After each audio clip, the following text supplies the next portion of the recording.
Petit et gros tentacule, aujourd'hui on voit Medium Aveum, mais pas le jeu de base qui a déjà été traité. On voit le nouveau coffret. Enfin voilà, nouveau, tout est relatif, mais bon. Donc je ne possède pas le coffret dans son entièreté. En fait, j'ai du supplément physique et du PDF, et donc pas le joli petit bout de carton. Bon, le petit bout de carton, on s'en fout. Qu'est-ce qu'il y a dans cette nouvelle boîte? Alors déjà, on a un nouvel écran d'Agathe Pelletier. Voilà. Il me semble que le 1 était épuisé. Donc c'est pas les mêmes dessins. Soyons honnêtes, hein. Côté MJ, voilà. Je peux les mélanger, tu ne sauras pas reconnaître qui est qui. C'est les mêmes infos côté MJ. Ouais, d'un autre côté, l'écran 1, j'avais rien trouvé à gueuler, il y a les infos qu'il faut. Donc en fait voilà, ils ont pas fait à côté du MJ plus pourri. Tout simplement. L'écran, il vient pas seul en fait, il a une aventure. Une aventure qui va un peu trancher avec la thématique de ce supplément pour Medium Aveum, étant donné que c'est un supplément qui tourne autour de la Terre Sainte, Terra Sancta, donc les croisades, tout ça, tout ça. Or, ce premier scénario, on est très loin de Jérusalem, vu que ce premier scénario, je vais bien me reprendre, parce que hop, j'ai retourné, voilà. On va traiter des légendaires bois de Brésiliens. Ils ont gardé les noms d'époque. Bon, en clair, c'est Brocéliande, hein, brésilien, Fontaine de Jouvence, tout ça, tout ça. Donc on est en Bretagne, c'est la version Bretagne. Magouille est fantastique ou non? C'est toujours ambigu dans Medium Aveum. Hein. Et voilà. Tu as le scénar qui est avec l'écran. Après, on va être sur trois suppléments qui vont beaucoup plus être dans le cœur de, tout simplement dans le cœur thématique de ce supplément, à savoir qu'on a Terra Sancta, à proprement parler, qui est un peu une encyclopédie généraliste. On a l'Atlas de Terra Sancta, qui est les grands lieux, et on a Via Dolorosa, qui est 15 lieux développés à la Medium Aveum. Donc en fait c'est des lieux, leurs embrouilles, leurs protagonistes, et puis fait ton bac à sable, qui eux en fait partent de France jusqu'au Moyen-Orient, et qui sont en fait des étapes que peuvent croiser les joueurs sur leur pèlerinage. De toute façon, qu'on soit dans le délire partir en croisade ou partir en pèlerinage, le cœur de supplément, c'est effectivement vous êtes des Francs, vous êtes en France, on est au IIe siècle, et vous allez bouger jusque dans le Moyen-Orient. Hop, donc tous les lieux en directement plug and play, pratique et rapide, et en forme bac à sable. C'est pas en forme scénarisée, hein. Il y a des accroches, il y a des qu'est-ce que vous pouvez faire avec, hein, des petits trucs comme ça qui sont donnés, mais c'est littéralement des bacs à sable. Je sais plus si je vous ai dit combien il y en avait. Voilà, il y en a 8 qui sont à chaque fois rattachés avec en fait, une thématique chrétienne du chemin de croix, d'où Via Dolorosa, qui a un petit coin en fait dans Jérusalem, mais que là ils ont transformé thématiquement en lieu et en étape pour tout simplement pour votre pèlerinage slash croisade. Donc maintenant on va passer un peu plus sur les PDF et donc mes petits papiers volants. Terra Sancta, 112 pages, ouais, je vous ai même pas dit les pages. Alors, celui-là il est un peu moins épais, le scénar il est à 64 pages, le scénar avec l'écran, et Via Dolorosa est à 82 pages. Terra Sancta est à 112, et puis je vais aller noter les pages des autres. Voilà, et tous les autres sont à 112 pages. Donc Terra Sancta, c'est celui qui va être en fait du type encyclopédique. On a vraiment à mon sens, c'est le noyau du coffret, mais c'est le moins plug and play jouable direct. C'est très clair, puisqu'en fait on a très très peu de technique, vraiment vraiment très peu. De mémoire, j'ai un encart de PNJ, enfin c'est pas du tout le propos. Le propos en fait, c'est que les auteurs, l'auteur, il y en a qu'un d'ailleurs il me semble, il s'est bouffé des tas de livres d'histoire, il les a digérés, et puis là il vous restitue en fait des grandes thématiques pour du prêt à jouer. Quand je dis grandes thématiques, bon, on a l'intro, pourquoi genre Terre Sainte, comment motiver les personnages et les joueurs. Après on va être sur la croisade, un peu plus d'une vingtaine de pages, à la fois avec le côté historique, quel pape envoie telle personne qui c'est qui se mobilise. On va voir aussi un gros passage sur la guerre, l'art de la guerre, en général, mais surtout dans le Moyen-Orient. Par exemple, pourquoi on va plutôt prendre ce type de casque plutôt qu'un casque qui protège mieux, mais qu'en fait, il fait trop chaud. Donc pendant que tu es en train de récupérer ton souffle, tu te fais oublier comme une merde. Les armes qui étaient bien en vogue, enfin voilà, certains avantages de l'arc sur l'arbalète, l'usage des fruits grégoire, l'apparition des écus. Voilà, on n'est pas sur un catalogue en fait d'armes. Enfin, il y a un passage sur les armes dans la guerre et on n'est pas du tout dans un catalogue du type ADD où on va te lister des propriétés physiques, techniques des armes. On est vraiment à chaque fois sur qu'est-ce qu'on peut en dire un petit peu historiquement. Est-ce que ça commence à apparaître? Est-ce que c'est des armes qui commencent à être passées de mode? Quel camp on les utilise? Voilà. Comment s'adapter dans le contexte du pèlerinage et du Moyen-Orient. On a la religion, un petit peu le nerf de la guerre du pourquoi les croisés vont là-bas et les pèlerins vont là-bas. La foi est absolument indispensable voilà, pour les motivations des gens. Et en sachant qu'on va aussi avoir la foi des autochtones, voilà, les Francs qu'on traverse. On a tout un point aussi sur le pèlerinage, c'est quoi être pèlerin, voilà. Et on finira par le commerce, parce que bon, quand il y a des gens qui font du voyage, il y a un petit peu de business quand même à se faire. Alors d'un point de vue général, en fait, je voudrais dire, c'est vraiment... c'est ça, les experts historiens vont sûrement nous dire oui, il manque peut-être tel ou tel point, ou voilà, c'est un survol léger. Mais justement, je pense que c'est ça l'enjeu, c'est de faire un survol léger et digeste. C'est-à-dire, quand tu arrives au bout, tu fais ouais, voilà, ouf, c'est bon. Comment dire? On n'est pas dans le...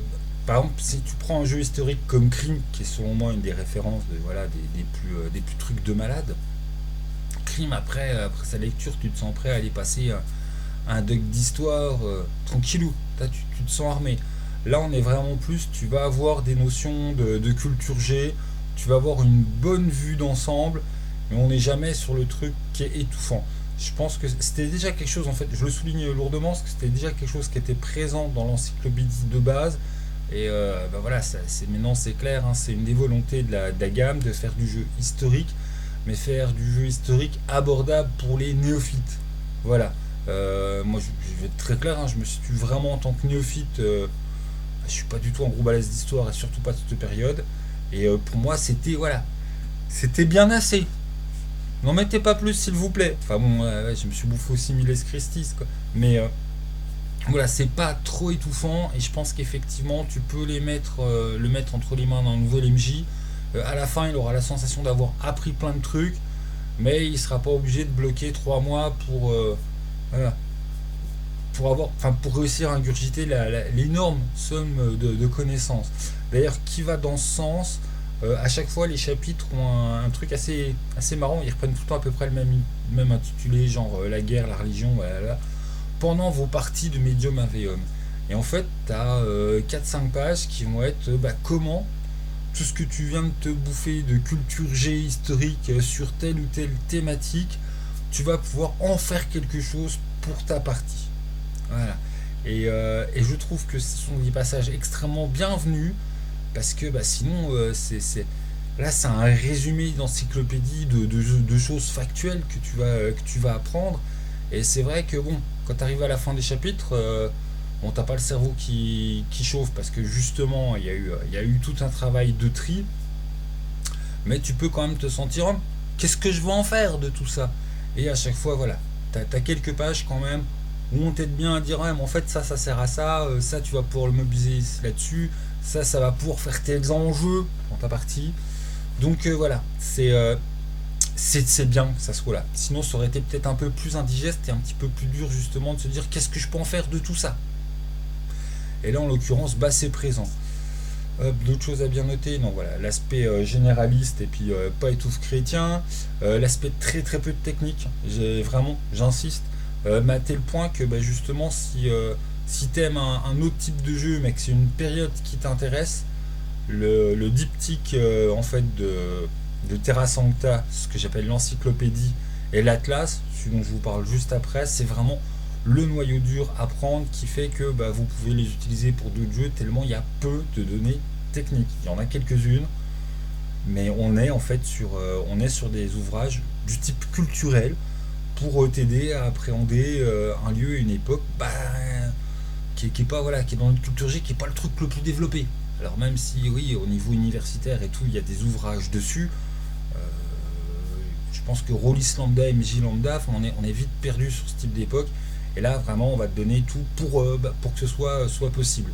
L'encyclopédie, c'est tout sur les goûts généralistes et la culture G et une vision vraiment transversale des choses.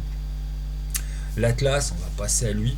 Bah, en fait, ça va être le complément, j'oserais quasiment dire indispensable, au sens où on va être justement dans le factuel, dans des lieux. Voilà, les gros lieux développés qu'on attend: Jérusalem, Tripoli, Antioche, le sultanat du Levant et l'Empire byzantin. Il y a deux, trois autres trucs évoqués, mais c'est vraiment les noyaux durs. Et là, bah, justement, avec dedans, tu as des lieux remarquables, les grands personnages historiques qu'on influence, voilà, tout ça qui est développé, l'historique du coin. Tu vois, c'est comme dans Terra Sancta, quand on parle des croisades, il y a aussi un gros historique sur. Voilà, pour de vrai, historiquement, c'était quoi, qu'est-ce qui s'est passé, que quoi donc où. Voilà. Donc il y a vraiment une volonté dans les deux. Parce que, voilà, j'ai vraiment, pour moi, ils vont ensemble, hein, de donner un bon socle avec Terra Sancta, la transverse de la culture G, et l'Atlas des lieux précis et historiques qui sont développés avec. Il est un petit peu plus. Il fait moins peur à prendre en main. Là, ils n'ont pas eu besoin de mettre des passages. Tu vas pas voir comment utiliser Jérusalem. Enfin, voilà. Tu t'en fous, c'est évident. Donc là, tu vas plutôt avoir voilà, des petites amorces, des trucs qui vont t'accrocher. Et puis, bah, à chaque fois, oui, c'est les grands lieux, en fait, de la Terre Sainte qui sont abordés.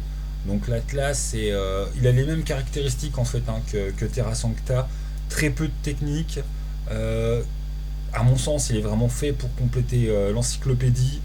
Ça reste très digeste au niveau historique. Pour les méga hardcore fans de jeux justement historiques, à contrario, ça va peut-être être trop léger pour vous. Voilà. Vous allez peut-être en vouloir vous plus. Moi, c'est bon. J'avoue, hein, moi, c'est bon. Le but du jeu, c'est de faire du jeu de rôle. C'est pas de reprendre des études à la fac d'histoire Moyen-Orient croisade. Mais voilà, à part pour. Enfin, je pense qu'il y a largement assez pour tous les rôlistes et MJ lambda d'à peu près tous les clubs de France et de Navarre. Mais voilà, pour les méga puristes historiens, vous allez peut-être rechigner. Je sais que les auteurs, ils se sont bien bouffés du bouquin historique. Ils flippaient justement de se faire aligner par les métas intégristes de super pinailleurs de l'histoire. Et je sais qu'ils y ont fait très très gaffe, hein. L'un des auteurs, c'est Raph, qui est déjà passé faire une vidéo sur la chaîne, qui est un des plus vus soutiens de la chaîne. Enfin voilà. Donc, d'ailleurs, c'est pas des SP, rien de tout ça. Si vous voulez me traiter de vendu, ouais, littéralement, hein. Raph, il donne son Noble tous les mois pour la. Je suis littéralement acheté par Raph depuis des années. Mais bon, voilà, hein, on va pas se laisser corrompre.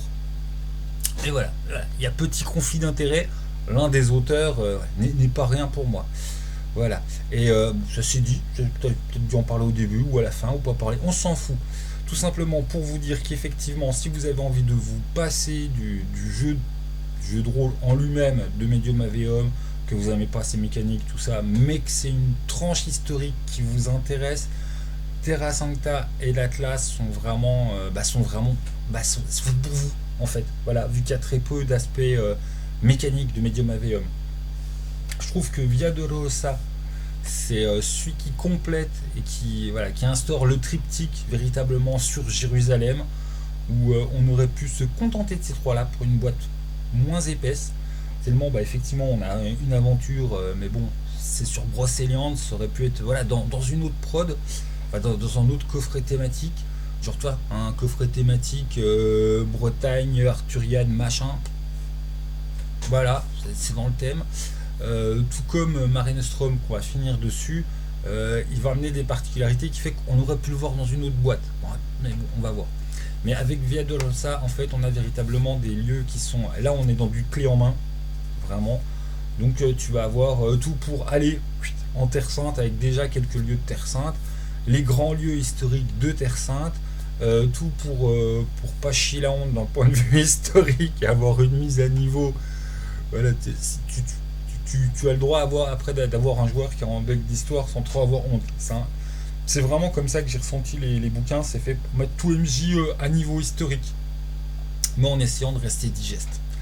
Tout simplement. À chaque fois, les textes sont bien écrits, bien synthétiques. Enfin, je n'aurais pas discuté avec Raph ni les auteurs là-dessus, mais je pense qu'ils ont vraiment fait un gros effort de digestion et que les textes ça puisse parler au MJ avec des axes de trucs qui sont pratico-pratiques pour à ta table, hein, ça un peu voilà, les coulisses du pouvoir, c'est quoi qui pèse sur la société, comment c'est à peu près organisé, deux trois petites anecdotes sur les gens du peuple, en savoir un petit peu plus sur tout ce qui est guerre et croisade, c'est pas pour rien que ça prend autant de pages.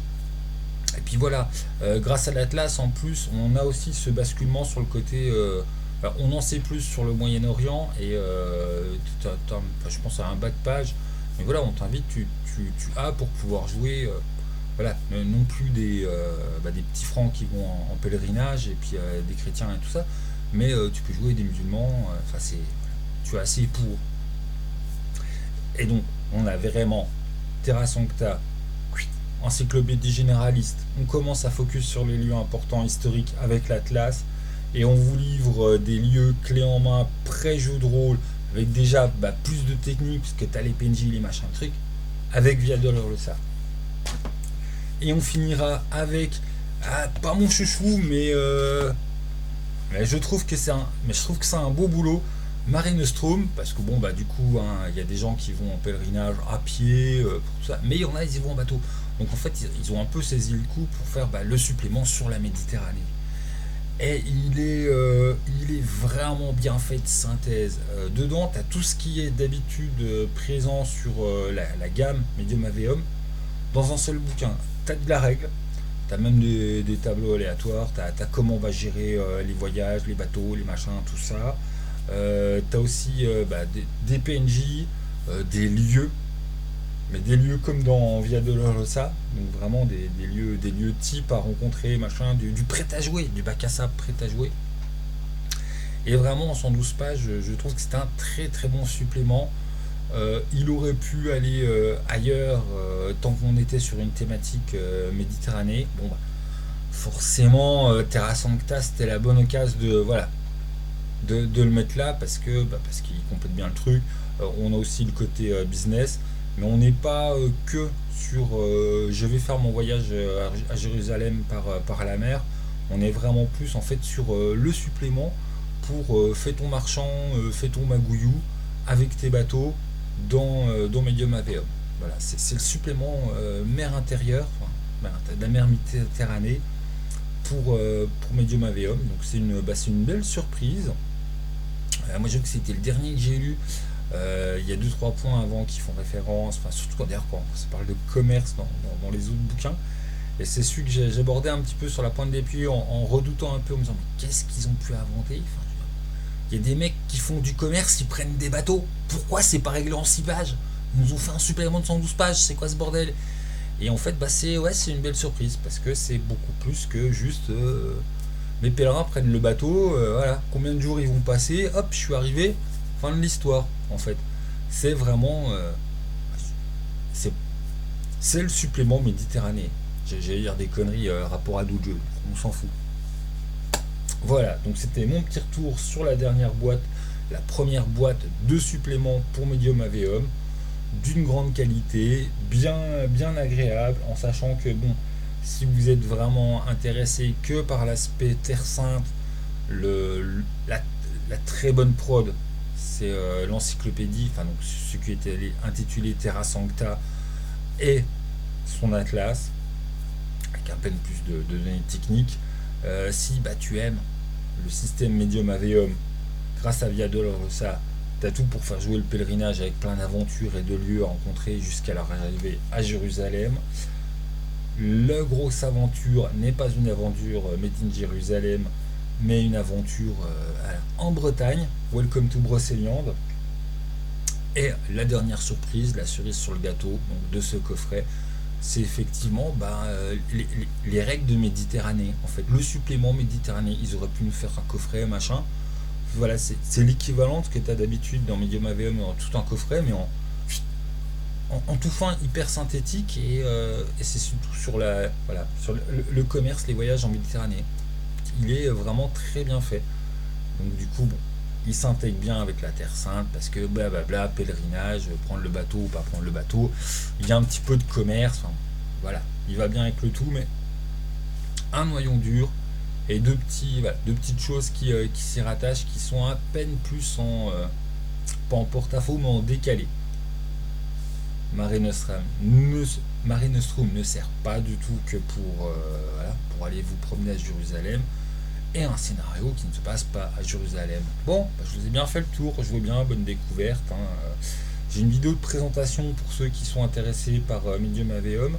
Mon petit point en fait perso sur Medium Aveum, c'est que le jeu étant tellement de niche par rapport au côté jeu historique, même si on vraiment cherché à le rendre abordable pour justement pour le joueur et le MJ moyen, le côté 12e siècle croisade, ça va pas super motiver en fait tout le monde. C'est quand même une thématique assez spécifique. On est loin, voilà, des forêts d'elfes avec des donges à l'épouiller, ou c'est plus particulier. Et du coup, ça fait un peu passer un des points forts, je trouve vraiment de ce jeu, qui est son système. Donc j'en parle plus dans ma première vidéo, je vais pas me rétaler dessus. On est vraiment sur un système léger, rapide en prendre en main, qui est plein de petites mécaniques assez subtiles et bien vues. Donc Medium Aveum, j'espère qu'on aura encore du Medium Aveum. En tout cas, le premier coffret supplément, on va être clair, c'est une belle réussite. J'ai repéré une coquille, c'est dans le sommaire, je sais plus si c'est le sommaire de l'encyclopédie ou de l'atlas, j'aurais dû le noter. Enfin voilà, même au niveau des textes, il n'y a pas... c'est bien écrit, c'est lisible, c'est compréhensible, c'est pas coquillé de partout. Donc c'est une belle réussite. Donc voilà, bravo aux auteurs. Voilà, bisous à Raph, vous avez bien travaillé. Salut les gens et jouez bien.